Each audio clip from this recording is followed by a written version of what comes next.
You might be my favorite people engaged and talking about a relationship that you had, and oh, he did this, oh, she did that. No one wants to hear that. We want you to move past the past and get into the present so you can move into the future. And so that is my charge for you today. And again, I will say call in because we want to dialogue with you. If you are listening by Mix Station Radio, you can call 1-855-493-6499. If you are on Facebook or social media, you can type in your comments or your questions, and we will gladly talk about it on the air. All right, so I have a aspect of this that I want to kind of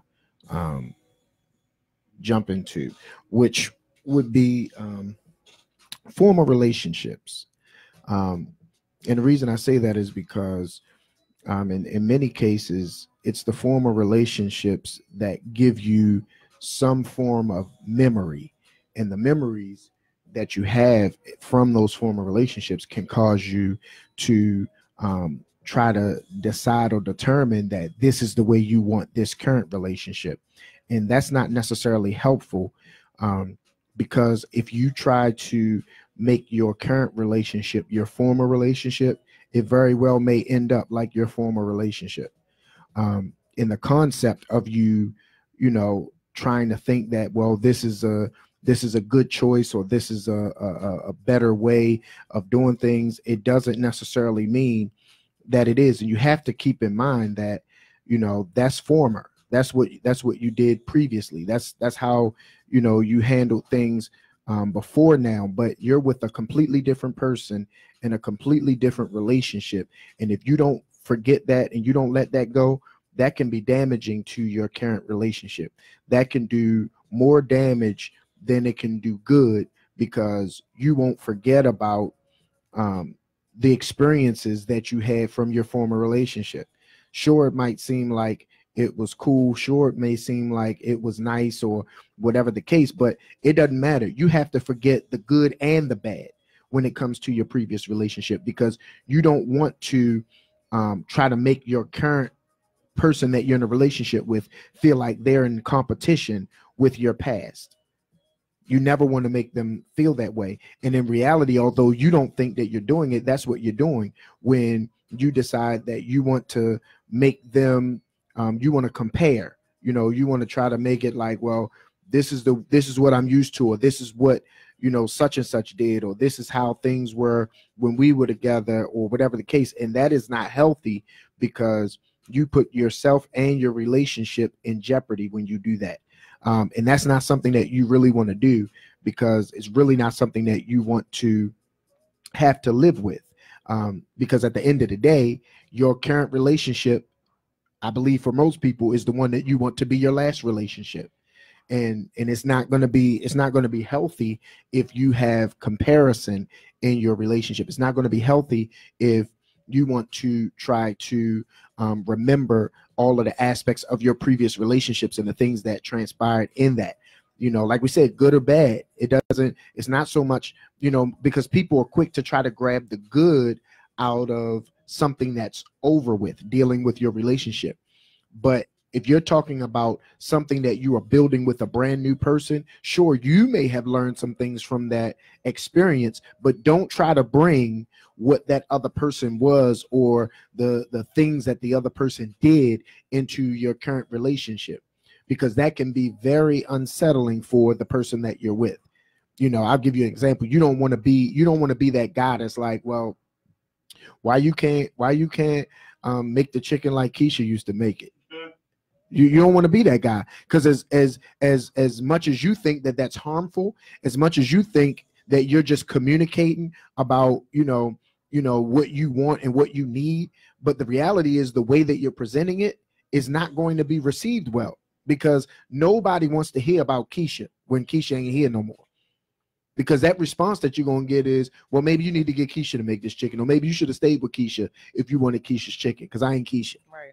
You know what I mean? And that's not the environment that you want to create. So you got to forget about that. Sure, Keisha may have had some great attributes, but at this stage of the game, Keisha is gone. Keisha is the past. And so Keisha and her chicken need to be out the door and out your mind, because if not, then you will be silently comparing, you will be silently judging, and at some point, and especially if y'all communicate and and the current is aware of your past, then they're gonna put two and two together at some point and be like, check this out. I see what you're thinking or how you're going about it or whatever, and you may think that that's small or that's nothing, but that's major. That's major, because put yourself in those shoes. And that's something that we don't do often, or we don't do well, is put ourselves in those shoes to see how we would feel if we had to be the person that, that was happening to or with. That's definitely not what you are, aiming for. So, at the end of the day, we want success. And if you want success, you have to create an environment and a culture of success. And when you do that, then you are in a better position to gain access to success, because you can make all of the wrong decisions and think that you're going to achieve success. And that's really not going to be your destination, because of the choices that you make and the things that you've chosen along the way. So please, by all means, try not to do that, because that is really not going to turn out to be favorable for you. That you around here trying to compare, your past with your present. It's not healthy. So let's not do that. And for those of you, who have been down that road, just kind of fix it. You know what I mean? Like, if that's where you are now, fix it. You can't undo what you've done, but you can change what you do moving forward. Good. So call in 1-855-493-6499 and share with us what you maybe your questions that you have about forgetting about it, or your solutions you may have about forgetting about it, or type your comments on, I can't see my comments again this week. Type your comments on social media, and we will be sure to read it and get your question answered, because one thing for sure, if we can't answer it, we'll direct you to someone who can, but we will not just play with you. Right. So right. So just, and we want to know, I mean, it can be either way. It can be somebody who's conquered this thing. Like I said, I think about stuff I used to, for the most part. It comes back up on me every now and then, I'm not gonna lie, and I can like recall things like yesterday, but before I was really bad with it. I was like always like it happened yesterday, and then sometimes you gotta reality check yourself, or have that good friend or somebody that you trust that reality check you, like, what year did this happen? Right. And why are you still talking about it if you said you was over it, or if you forgave, or if you have peace? Because we always talking a good game. We're always talking about, oh, I'm good, I'm doing fine, I'm blessed and highly favored. And then we're back in year 2012, right, when the past happened. And so I just want y'all to stay in the present. So call in 1-855-493-6499 and talk to us and talk with us. Go ahead. So so there's another aspect of this that is something that's pretty pressing. It's something that we don't talk enough about, I think, and because we don't talk enough about it, it gets kind of swept under the rug, and not enough attention is given to it, and that would be divorce. Divorce is something that happens regularly, and it shouldn't, theoretically, and so the problem is this: when you deal with divorce, because you gotta forget about it. You gotta forget about the fact that you can't keep divorce as an option.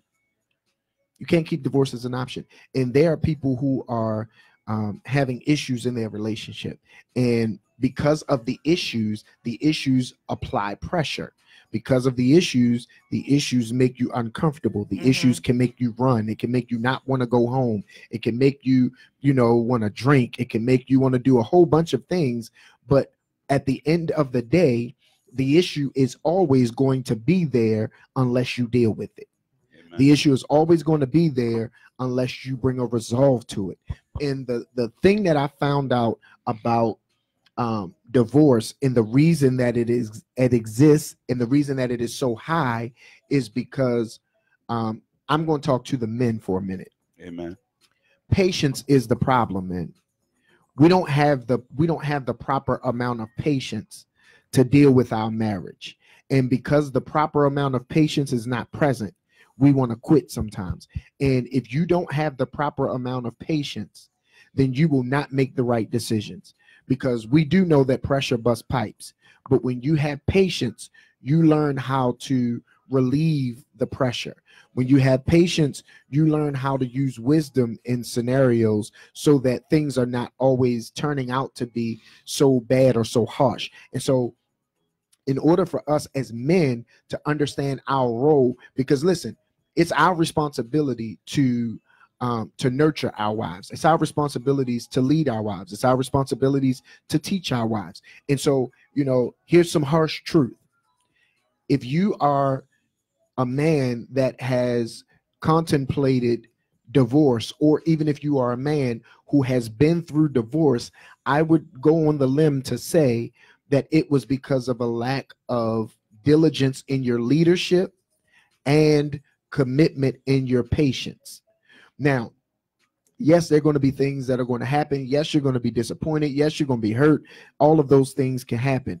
But the truth of the matter is, in order for you to effectively deal with where you are and what you need to do, you have to be a man that has patience. You have to be a man that understands his responsibility and his role and his position within this marriage. Because if not, you will get fed up and you will begin to treat your wife like she's some dude off the street. The way that you talk to her, the way that you handle her, the way that you appreciate her or devalue her, on both ends of the spectrum. So you've got to be that guy that has patience. You got to be that guy. And listen, at the end of the day, truth be told, it's a holy institution. It is something that is done in the sight of God. It is something that is done where you are dealing with what God has put together. And he said, let no man put it asunder. Let no man break it, including you. So, we keep divorce on the table as an option when it shouldn't be. And at the end of the day, let's be honest, for what? You want to be married. You're just frustrated with the person that you're married with right now. You want to get divorced to do what? Find somebody else to get married to start all over with? Yeah. That's not cool. That's not cool. You have to be willing to deal with it, and you have to be willing to bring a resolve. Most times as men, we have been taught confrontation and not resolution. So when we deal with stuff, we want to deal with it because we want a confrontation. We don't want to deal with it because we want a resolution. And if you don't get a resolution, then the problem will still exist. And as long as the problem is there, it's going to be difficult for peace and a problem to be in the same place. So if you want peace, you got to fix the problem. So we got to get divorce off the table. It's really not a good thing. And it's crazy because I was looking at some statistics about divorce, preparing for the couples corner. And it's crazy because the divorce rate, in marriage is one thing, but most people, 90% of people that get married and get divorced try to remarry. Why? Because they did not want to end their relationship. They were just too stubborn or too selfish to fix it. So they go and they try to find someone else to marry. And this is a crazy statistic. 67 to 80% of second marriages fail. Wow. So to give up on your marriage, to let your marriage resolve because someone wants to be stubborn, somebody doesn't want to fix the problem, somebody doesn't want to sit at the table and figure out how are we going to make this work because I love you and I want to be with you. It's just this situation is in the way.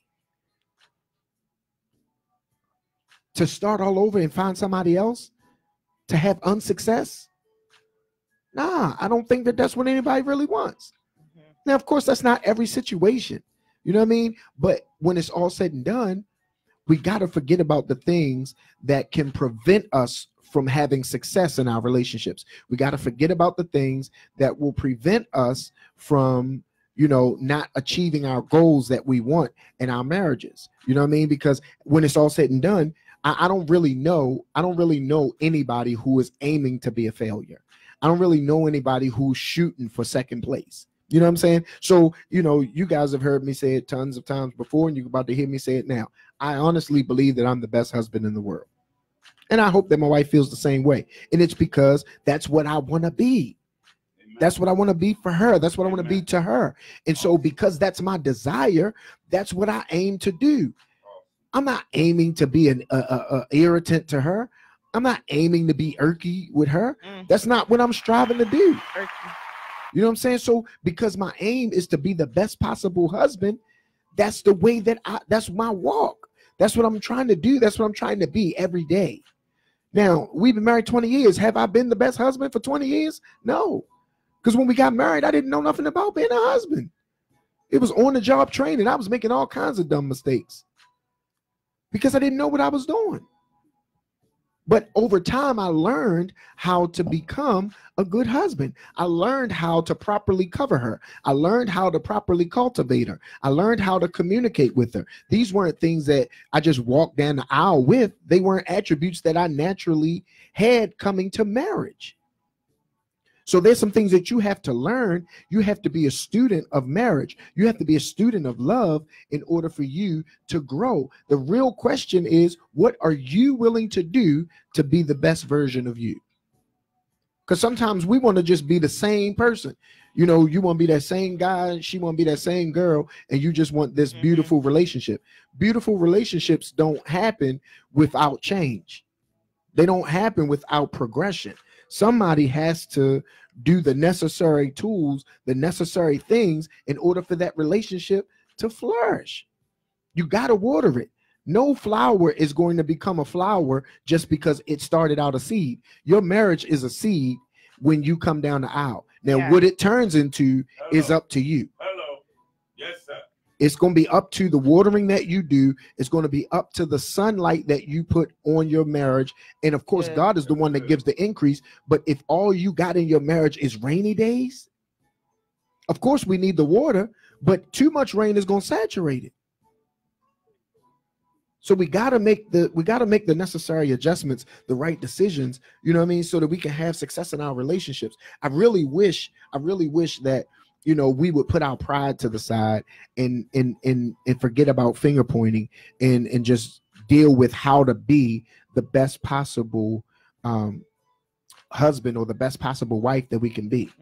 Because truth be told, pride is the bigger thing. You got some things, because we're talking about forget about it. It's been some times that in your relationship, of course, because nobody want to look like a fool. You don't want to look like a fool because your wife out here saying something, doing something, or your husband out here saying something, doing something. And you're like, man, I ain't get married for all this. But you got to find a way to fix it. Because sure, this one thing is present. But for the 6 years you had before this one thing showed up, you had happiness. And you let this one situation almost cause you to throw the first 6 years of happiness away. But the lifetime of happiness, that's the possibility that you could have. So you have to make that decision on what's more important to you. Trying to maintain, trying to stick to your guns on, oh, I ain't gonna look stupid, or I ain't gonna do none of that. Nah, we got to deal. Listen, when you married, it's some stuff you got to eat. Hello. True. You might not like it. You might think it's dumb. You might think they dumb for a moment, but it's some stuff that you got to eat when you marry. Because guess what? Y'all partners. Y'all partners. And because you're partners, you're in it together. Yes, sir. You're in it together. And we want to keep our individuality so bad that we will not lose ourselves to be married. And no, we're not saying lose yourself to the point that you are of no existence or of no good. But in order for two to become one, there has to be some equal losing. The two of you cannot become one, and as men, you just expecting her to be the only one to do some changing and some sacrificing. That ain't gonna work. You know, same thing, vice versa. You can't expect for you guys to be one and he the only person that's supposed to do some changing and some sacrificing. Nah. There's some ways, there's some single ways that you have to get rid of, some single mindsets that you have to get rid of. That stuff is important because if you don't make those decisions, it's going to ruin your relationship. It's going to ruin your relationship. You have some people who can't let go of their friends. Y'all been friends and, you know, and in your mind, well, we've been friends since we was little. That's cool. But when you was little, you wasn't married. Now you're married. So that homeboy, he can still be your homeboy, but he a homeboy that come after your marriage, not a homeboy that comes before your marriage. She ain't your homegirl or your sister or your best friend that come before your marriage. And if they're not supporting your marriage, then they're against it. That's it. That's the bottom line. Either you for it or you're against it. And sometimes we don't want to, you know, deal with that harsh reality, but either you for my marriage or you're against it. That's it. It don't matter if we friends. It don't matter if we family. It don't matter what the situation is. Either you're for me or against me when it comes to marriage. And the choices and the decisions that you want me to make concerning our connection or friendship or relationship or whatever, if it goes against the principles of my marriage, I got to cut you off. That's what it is. Unless you just want to throw your marriage away because you want to still be with your homeboy. Or you want to throw your marriage away because you still want to be with your homegirl. These are things that are reality. And we got to change that. You know what I'm saying? We got to forget that. That loyalty that we had for that homeboy or that homegirl, it's cool that you got it, but that loyalty when you get married changes. Because that loyalty for that homeboy, that loyalty for that homegirl, it comes second to your mate. Yes. It comes second. You can't just be like, you know, oh, I'm supposed to be married, and then my homeboy called like, man, I got something going on. I'm like, babe, I'm gone. What are you talking about? Gone where? We ain't had no discussion. We ain't talked about it. And then because that's my homeboy and I'm a ride with my homeboy, now I'm going to put myself in harm's way. My wife don't know nothing about it. And then I go down here trying to save my homeboy and leave my wife a widow. That ain't slick. That's loyalty that is not right. Now, I ain't saying that you ain't, you know, don't be loyal to the people that you're loyal to, because loyalty you don't find everywhere. Let's be 100 about that. Everybody ain't loyal. So, you know, you have to value loyalty, but at the same token, if they for you, then they should be thinking for the whole you and not just the you they benefit from. You gotta think about the whole you. If you got friends that don't never check you about your marriage, and what I mean by check you is if, you know, you got some friends and y'all hanging out and they like, what your wife doing today? Or wait, you know what I mean? What you talk to your husband, or if they ain't ever checking you about your relationship because y'all chilling together, something wrong with that. They ain't for it. If they willing to let you rock out with them for hours and hours and hours and know that your mate is not involved or they not in agreement, they not for your marriage. They ain't for it. Absolutely. So, you know, that ain't the greatest or the easiest thing that people want to hear, but that's a reality. You know what I'm saying? Same thing with children, man. You know, listen, we get our priorities mixed up when it comes to marriage. So because our priorities are messed up, we put things before our marriage that should not be before our marriage. We put friends before our marriage when your friends should not be before your marriage. We put children before our marriage when children should not be before your marriage. Because if you make a decision to get married, here's the thing, and that typically doesn't always happen when the children are with the husband or the wife that you're with. That sometimes happens when you are coming to the table as a package. You're coming to the table as a man that already has children, or as a woman that already has children, and you're bringing somebody else into your life to be your spouse, and they aren't first. That's a recipe for disaster on that marriage, guaranteed. You're not going to be able, as a man, to tell your wife, my child comes first. Your wife comes first, but you and your wife should be partnering about what the best things are for your child. Same thing, vice versa. You can't be a wife that's saying my kids come first to your husband. You can't say that. Because if so, then you're going to dismiss his role and his participation as a husband in that life. So it's gotta be a thing where you recognize the importance of you having your relationship first. We put too many things before our marriage, and that's the cause of the detriment to our marriage. If you look at, we talk sometimes about the divorce rate in church, and we don't understand why the divorce rate is so high in church. That's because the people who are generally getting divorced are people who put church before their marriage. Hello. Amen. Amen. And that's not how it's supposed to be. That's not the order. That's not the order. And so those types of things end up causing dissension in the family. If you really look at anybody who is having any issues in your marriage, if you look at where that issue is, it is because you are not partnering in that area. Whatever that area is, y'all are not partnering. Y'all not seeing eye to eye in that area, and you're not effectively communicating enough for that area to be fixed. And if you want success to be there, then you got to forget about the old stuff. You got to forget about the fact that, yeah, she messed up this, or she messed this up, or he messed this up, or he did this, or she did that. All of that has to be forgotten if you want to have success. And your question now is, what do we need to do in order for us to win? What do we need to do in order for us to have success? And if we can't sit down and come up with a plan, then we need to seek help so someone can help us develop the plan that we need so that we can have success in our relationship. But we're doing a lot of things out of order when it comes to marriage, and we're trying to figure out why we don't have peace, why we don't have unity, why it's not working. And if we get to the root of it, the bottom line is you just don't want to change. Flat out. You just don't want to change. You want the other person to change. You want her to change, or you want him to change, but you're not willing to change. Because I promise, if you did everything in your power to make it work, the other person would be forced to make some adjustments and some changes. Because it's no way that you can point a finger if the other person ain't doing nothing wrong. You can't say that there's a challenge, there's a problem, and when it's discussed, that you can find no wrong in you.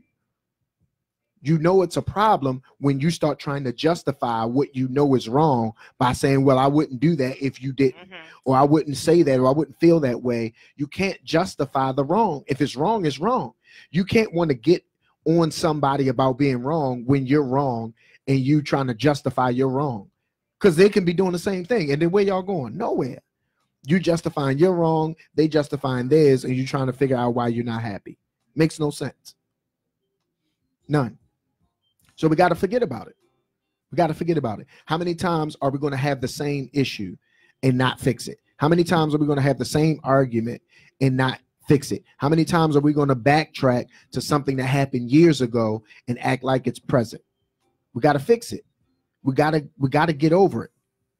We got to move on. If we don't, we'll be stuck looking for love, and it's right next to you, but you stubborn. I don't think anybody really wants that. At least I don't know anybody who does. Maybe y'all do. So call in 1-855-493-6499. We're talking about forget about it. Forget about your past relationships. Forget about your good or bad. Forget about getting divorced. Work on it. Quitting is easy, but hanging in there is a test of your loyalty.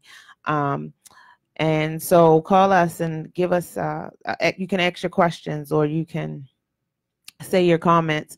If you're with us on social media, please, type your comments or your questions, and we will do our best to answer them, but we will read them.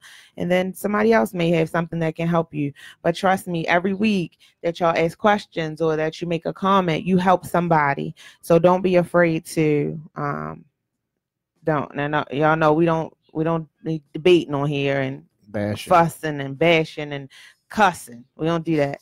I know y'all like to do that, but we don't do that on here. But we will have some good conversation, and that's our goal every week, is to spark up conversation, is to spark up things in your relationship that you may need to fix, or that you've already fixed, or that you can just talk about, just things to help you to be better in your relationship. So, tonight we're talking about forget about it, and Marcus touched forever on on divorce and different things. So I just want to say that, when you get divorced and you go into your second relationship, how about this? If somebody's on their second marriage and successful, can you call in, or can you type your comment and let us know how you forgot about what you went through? I talked about at our conference one year that I am very proud of the successful second marriages, because not that I wanted you to have a divorce, not that, but like he said, things do happen. No, we don't want you to have a divorce. If you're in your relationship, get the divorce papers off the table. See, because I know y'all, see, women, this is what we do. We go get the divorce papers, hold on to them, and then as soon as he say wrong thing, we put them on the bed or put them on the table, like, okay, now this is what you're going to do. You're going to sign this, or this is, see, you ain't think I was going to get it. We're not going to do that. Okay, 2019, we're going to start doing things differently. We're going to start working on our marriage. We're going to start working on our issues and not trying to dodge them. Because if the issue is you, if you are even part of the issue, it will show back up in the next one. So, but if you have something that has been successful, you may not be perfect in it, I tell y'all my stories all the time, but I don't have this story. So if you have something that has been successful, a way that you forgot about your old, or you forgot about the bad things that have happened, or about the, if you forgot about the bad things that has happened, or if you forgot about, anything, how it went, how long y'all were married and all the things you used to do, but you do it differently in your second marriage so that it can be successful, because you understand that you cannot compare the first to the second. Or if you took some time before you got to your second marriage, because that's what you should do. A lot of people are dating and they're not even ready. You're dating, you didn't even get your divorce from your first marriage. You're dating, as soon as you get your divorce, you get married. Right. So I'm real confused, but that's not my business. That's between me, you, and somebody else, you and God.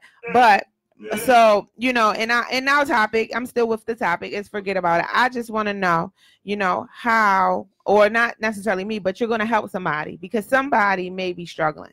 Somebody may be struggling, period. If it's not you on a second marriage, but if it's just how you learn to forget about it. Like I told you, for me, I told y'all, for me, when things come up that remind me of past, or things that were done to me that were hurtful from Marcus, I have to quickly get those thoughts out of my mind, because I will play a whole story.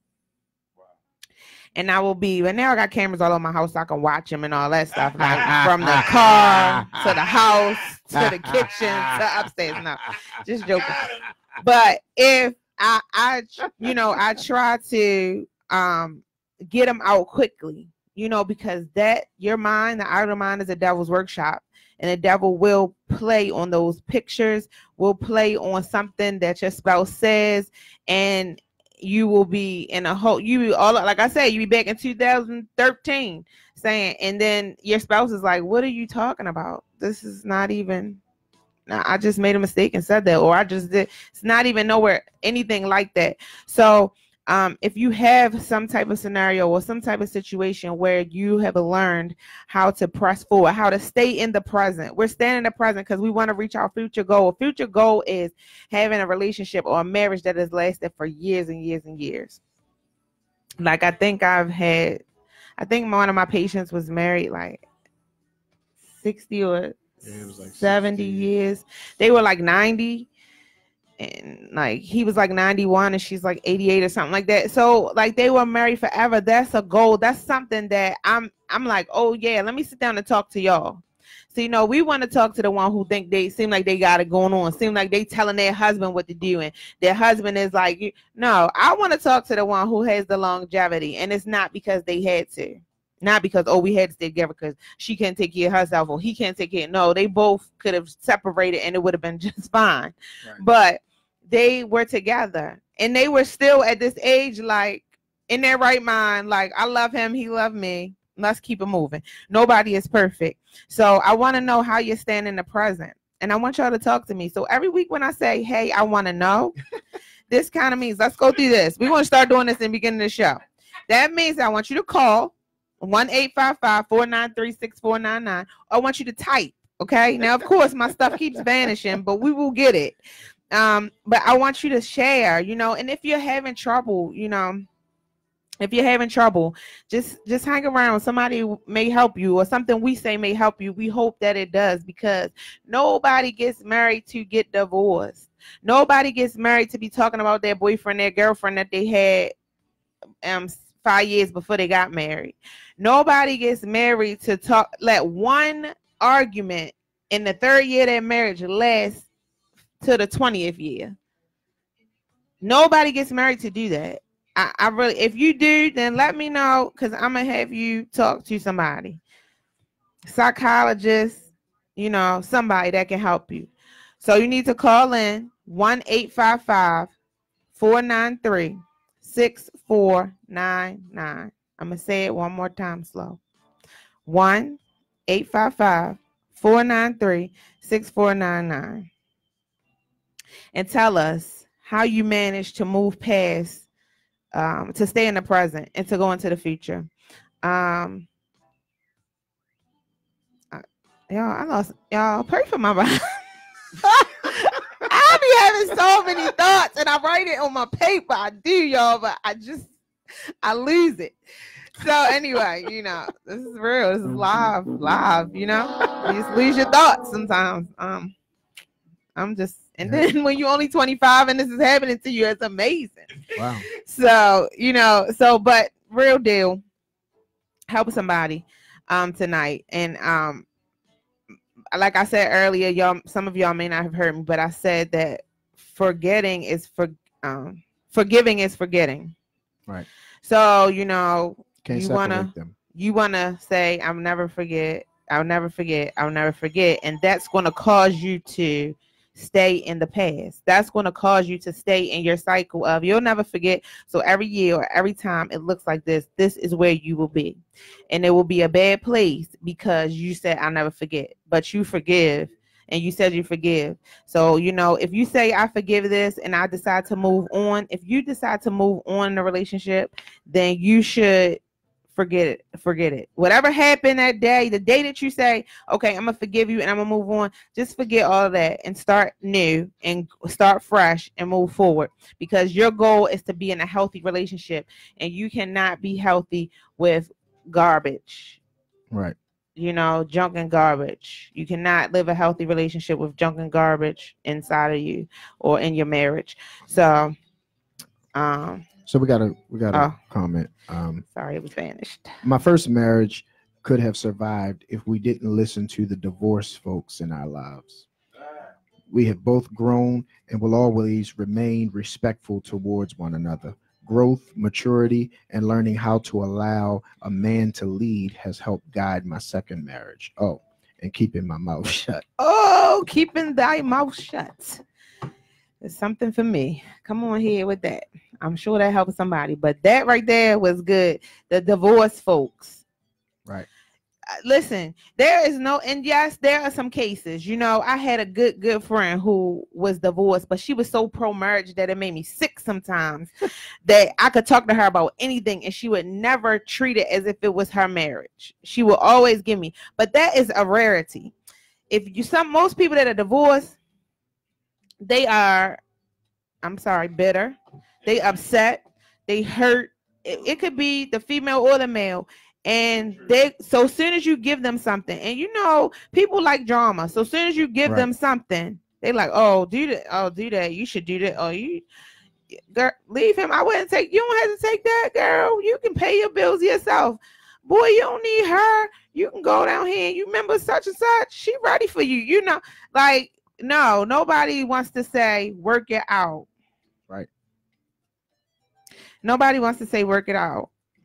some of my stuff, y'all, my stuff vanishes off my screen. It's All right, amazing. we have another comment. Something for everybody. Everybody. Study to want people to be quiet, and you be quiet too. Read it again.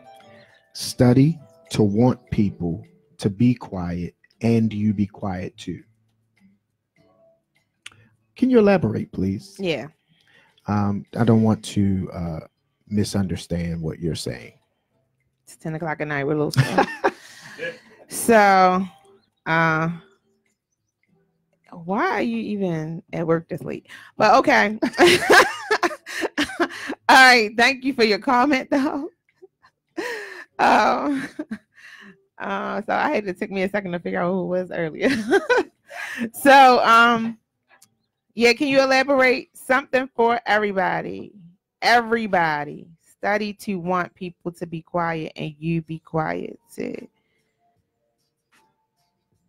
I think I know, but I'm not sure. I don't want to say the wrong thing. Yeah, I don't want to. Can you give some clarity on that? Because I don't want to misinterpret your statement and mess up the point that you were making.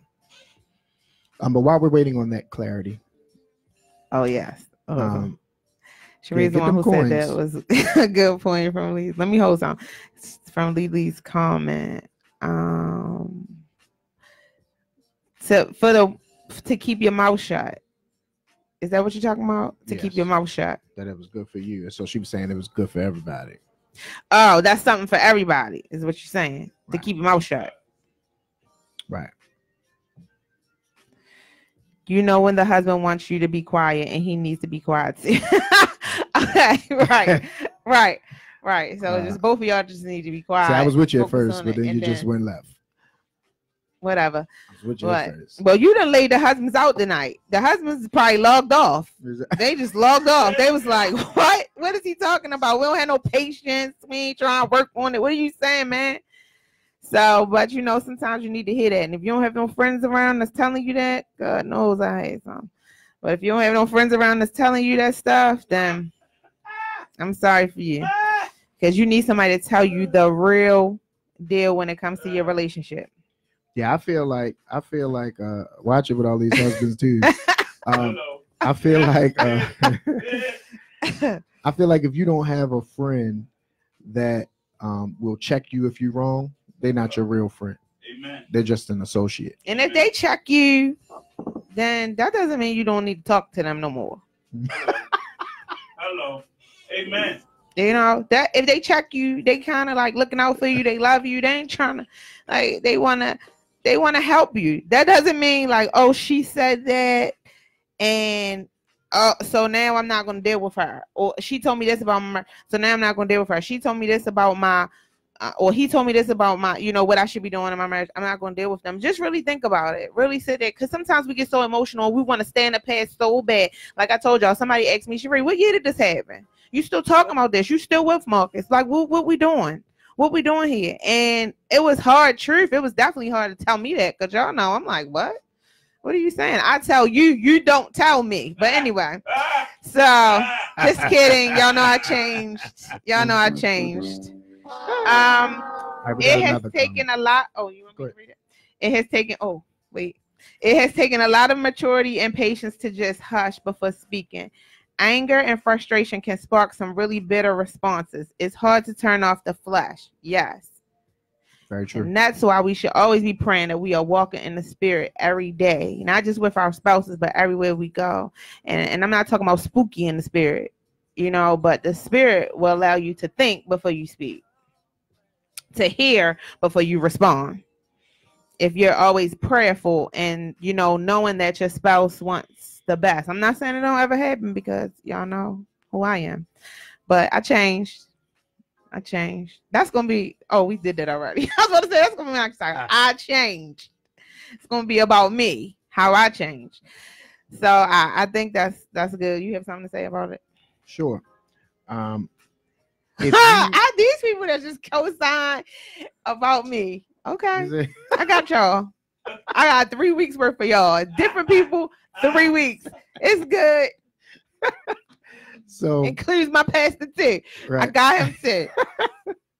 So here's the thing, you know, if we're gonna really be successful in our relationships, we have to be honest with ourselves. And that is probably the bigger challenge, because truth be told, the reason that most people argue is because they're not truthful with themselves. So they try to blame something on their mate. So if you were honest with yourself and you could take the responsibility for the parts that you play in it, then you would focus on that more than you would pointing the finger at the person that you're in the relationship with and getting them to see that it was them and not you.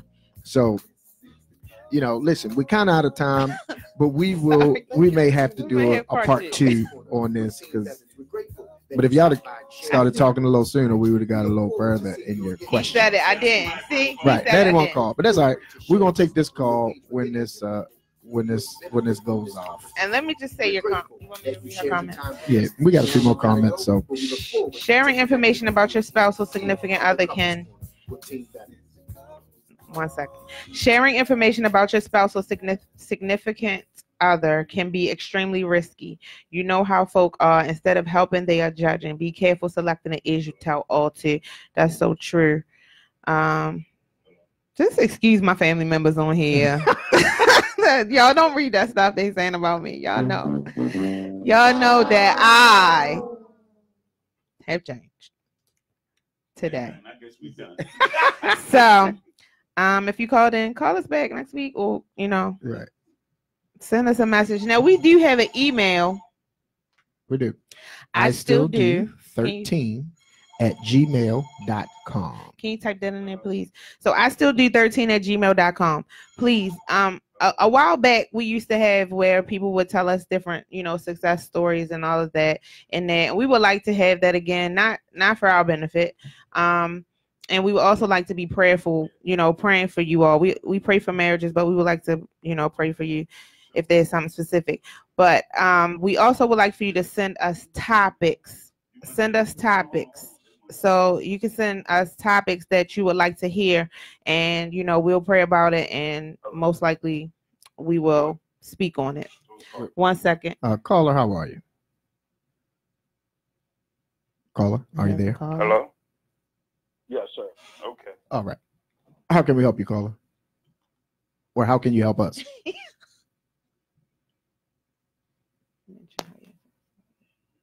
Hello?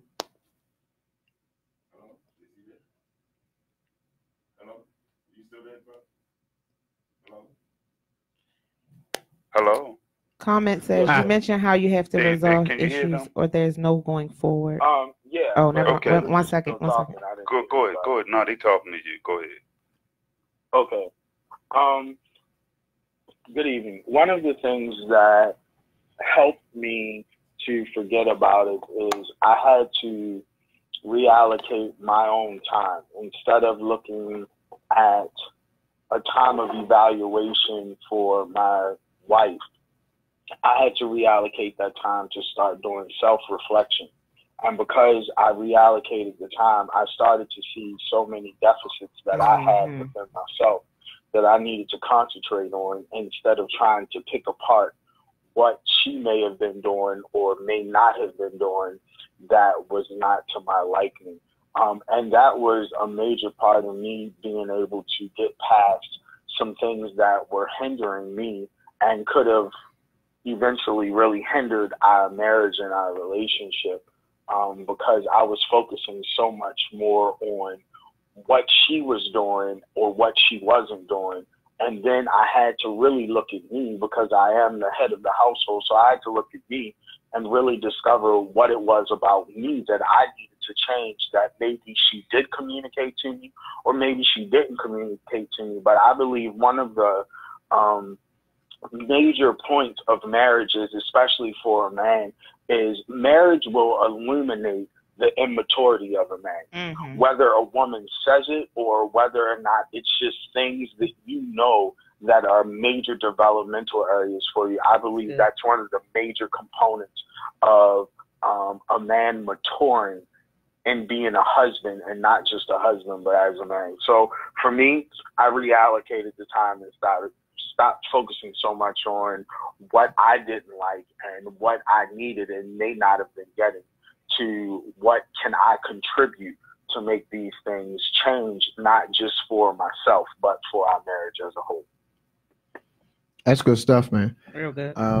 And that's true, because a lot of people spend their time pointing the finger instead of fixing the problem. Yeah. And so sometimes, you know, you may not be the person that spilled the milk that's on the floor. And instead of being the person that's pointing at the milk saying, who did this, or why did you do this, why did you do that? That doesn't fix the problem. That only exposes who did it.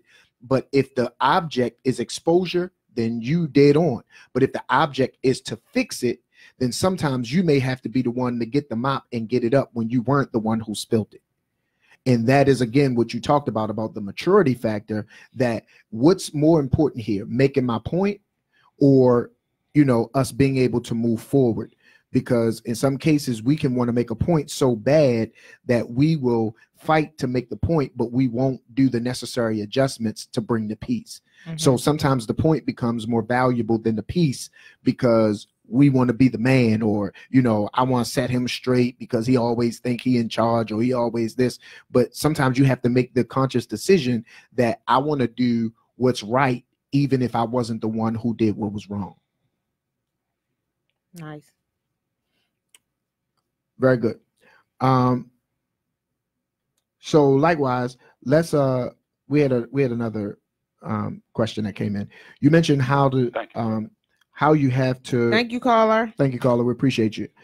How you have to resolve issues, or there's no going forward. Stagnation, mediocrity, mediocrity becomes life. How do you get out of that net?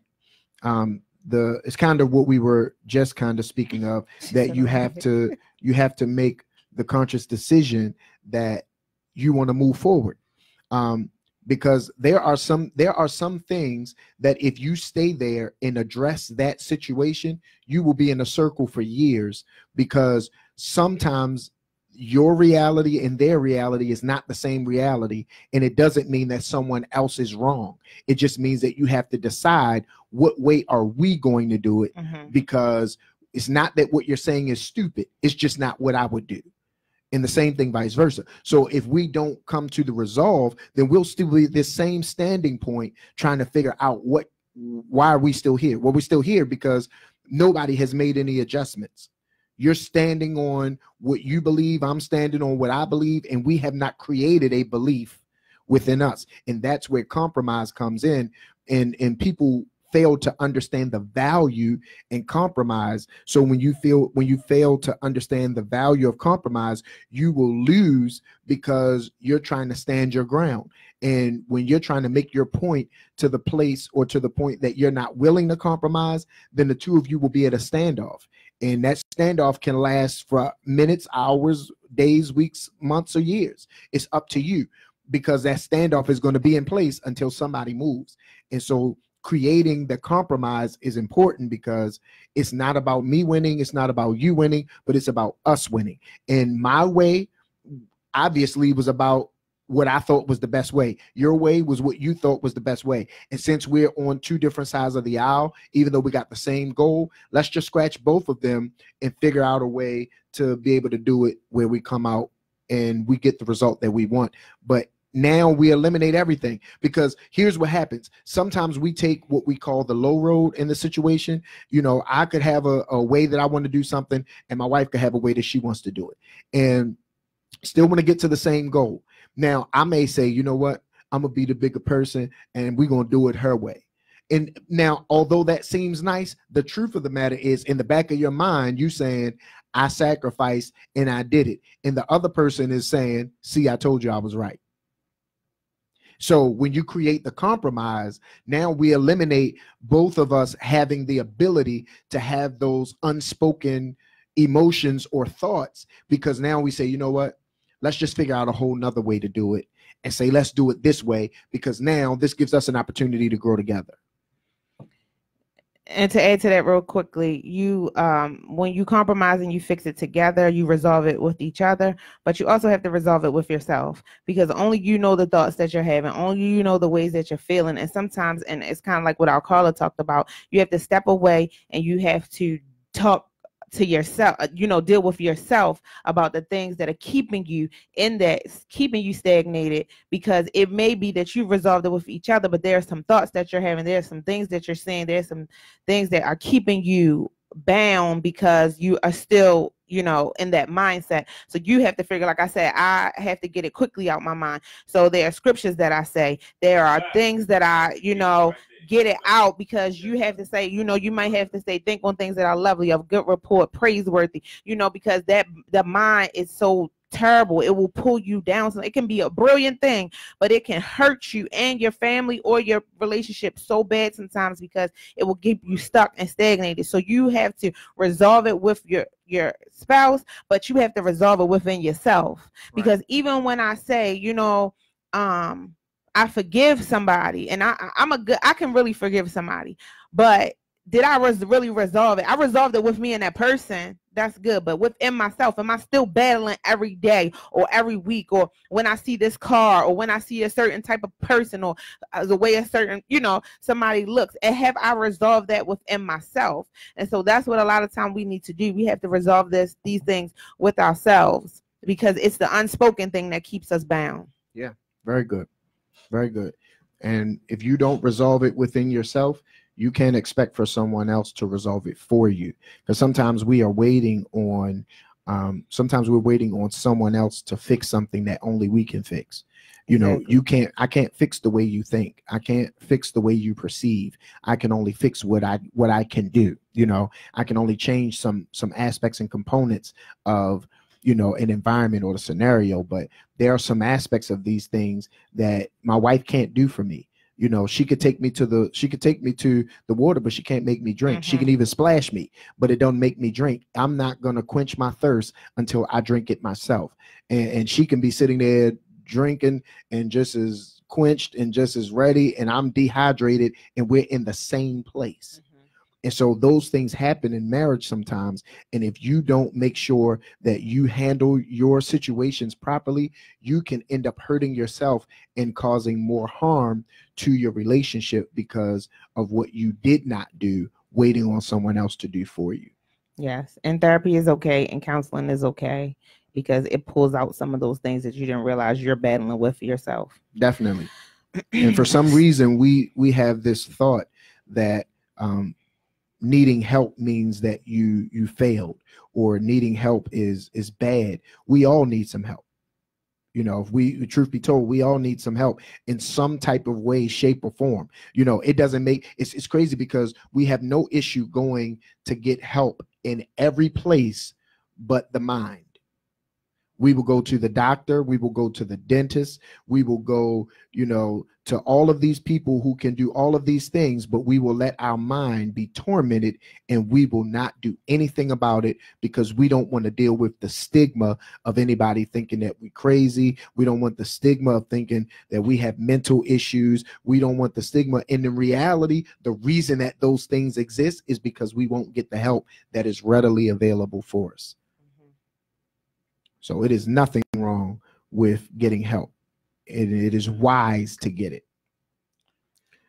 So thank you, guys. Thank you for calling in. Thank you for your comments, your questions. We hope that we've helped you. Our email again is istilldo13@gmail.com. Send us your testimonies. Send us your prayer requests. Send us your topics that you would like us to talk about. And so we will see you all in 2 weeks. 2 weeks or 3 or something. So y'all be safe out here. Pray for one another. Pray for your spouses. Pray for us. We're praying for you. And y'all have a good night. Peace.